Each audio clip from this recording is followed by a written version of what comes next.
No wonder people are praying for you. You didn't go too well in the world system. I was doomed for failure because there was people praying for me. Then I had an aunt who was praying for me. And she was a believer that didn't hear talk about the Holy Spirit much.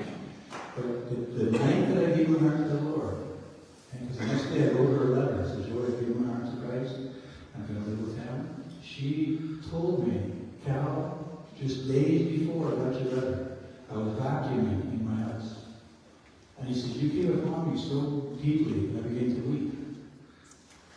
And it was so strong that she would leave off the vacuuming. When I would knelt by bread and pleaded with God to give me a chance. God, I don't know what else wants you, but I was ready to end it all. So when you saw my story, I was ready to just give it all up. And battle for 4 months in segregation, and I was losing my mind.